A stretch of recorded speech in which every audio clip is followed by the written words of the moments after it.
El apóstol Pablo, originalmente conocido como Saulo de Tarso, fue una figura muy importante en la iglesia cristiana primitiva. Nació en Tarso, una ciudad famosa por su rica cultura y ambiente intelectual. Saulo era ciudadano romano y un judío devoto de la tribu de Benjamín. Su crianza lo sumergió en las tradiciones y leyes del judaísmo. Estudió con el rabino Gamaliel en Jerusalén, lo que fortaleció aún más su comprensión de la ley judía. Saulo era conocido por su celosa persecución de los primeros cristianos. Veía el creciente movimiento cristiano como una amenaza a la fe judía. Sin embargo, su vida dio un giro dramático en el camino a Damasco. Tuvo un encuentro profundo con el Cristo resucitado. Esta experiencia cambió radicalmente su perspectiva y lo transformó de perseguidor a seguidor. Este encuentro con Cristo llevó a un cambio tanto en su nombre como en su misión. Se le conoció como Pablo, el apóstol de los gentiles. Las mismas personas que una vez persiguió, eran ahora su campo misionero. Se embarcó en numerosos viajes misioneros por todo el Imperio Romano, impulsado por un nuevo propósito. Estableció comunidades cristianas y difundió incansablemente las enseñanzas de Jesús. Las cartas de Pablo, conocidas como epístolas, se convirtieron en una piedra angular del Nuevo Testamento. Estas cartas abordaron una variedad de problemas que enfrentaba la iglesia cristiana primitiva. Trataban sobre debates teológicos, asuntos prácticos de la vida y los desafíos de mantener la fe en un mundo hostil. Estas cartas siguen siendo vitales para comprender la teología y la práctica cristiana en la actualidad. La misión de Pablo se centró en llevar el mensaje de salvación a los gentiles. Creía que el mensaje de Jesús era para todas las personas, sin importar su origen. Esta fue una desviación radical de la visión judía tradicional de la época. Su misión a menudo lo llevó a entrar en conflicto con aquellos que mantenían una visión más exclusiva de la fe. El libro de Romanos, escrito alrededor del año 57 después de Cristo, se erige como un testimonio de la profundidad teológica de Pablo y su corazón para los gentiles. Escribió esta carta desde Corinto durante su tercer viaje misionero. La destinó a la iglesia en Roma, una iglesia que aún no había visitado. Esta iglesia era única en su composición, ya que constaba de conversos judíos y gentiles. La iglesia romana enfrentaba numerosos desafíos. Las tensiones culturales y religiosas eran altas entre los creyentes judíos y gentiles. Pablo, en su carta, buscó abordar estas tensiones y establecer una base para la unidad dentro de la iglesia. Enfatizó la universalidad del pecado y la necesidad de la gracia de Dios tanto para judíos como para gentiles.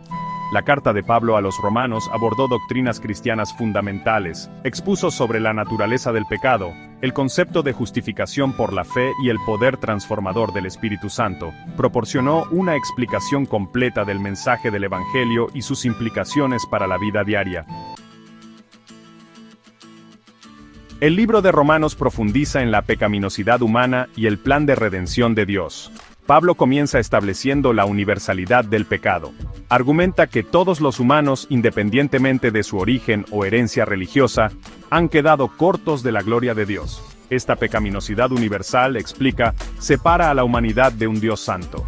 Habiendo establecido el problema del pecado, Pablo introduce la solución, la salvación a través de la fe en Jesucristo. Enfatiza que la salvación no se gana mediante buenas obras o estricta adherencia a la ley, sino que es un regalo gratuito de Dios, recibido a través de la fe. Este concepto de justificación por la fe se convirtió en la piedra angular de la teología protestante siglos después.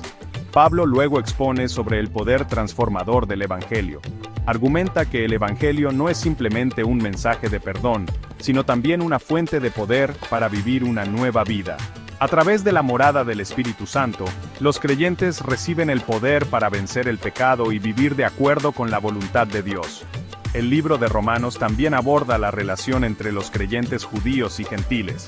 Pablo argumenta que en Cristo no hay distinción entre judíos y gentiles. Todos son uno en Cristo Jesús, unidos por su fe compartida y su necesidad de la gracia de Dios. Este mensaje de unidad sigue siendo especialmente relevante en el mundo actual, a menudo marcado por la división y la lucha. El Gran Chasco del 22 de octubre de 1844 ocupa un lugar significativo en la historia del movimiento adventista. William Miller y sus seguidores, conocidos como los milleritas, anticiparon la segunda venida de Cristo en esta fecha. Cuando este evento predicho no ocurrió, condujo a un periodo de introspección y reevaluación. La experiencia de los milleritas, aunque inicialmente marcada por la decepción, impulsó una exploración más profunda de la profecía bíblica, condujo a una comprensión renovada del ministerio de Cristo en el santuario celestial y el momento de los eventos del tiempo del fin. Esta experiencia, aunque difícil, finalmente fortaleció la fe de muchos y allanó el camino para el surgimiento de la Iglesia Adventista del Séptimo Día. El concepto de chascos, o decepciones, resuena a lo largo de la historia bíblica. El primer chasco significativo ocurrió en el jardín del Edén, cuando Adán y Eva desobedecieron a Dios, resultando en la caída de la humanidad. Este evento destaca las consecuencias de desviarse del plan de Dios y la lucha continua entre el bien y el mal. Las enseñanzas de Pablo en Romanos ofrecen orientación para navegar las decepciones y permanecer conectados a Jesús. Enfatiza la importancia de permanecer firmes en la fe, incluso cuando se enfrentan a desafíos y contratiempos. Les recuerda a los creyentes que la verdadera libertad del pecado y la paz duradera se encuentran en una relación con Cristo. El libro de Romanos ofrece aplicaciones atemporales para la vida cristiana actual.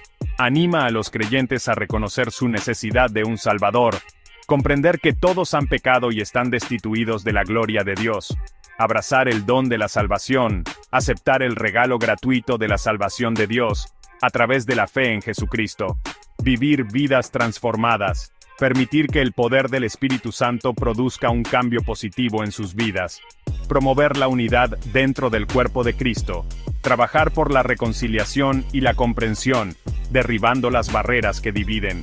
Al profundizar en los escritos de Pablo y reflexionar sobre el contexto histórico de su tiempo, que nos inspiremos a vivir vidas que reflejen el poder transformador del Evangelio. Esforcémonos por permanecer conectados a Jesús, obtener fuerza de su gracia y compartir su mensaje de esperanza con un mundo necesitado.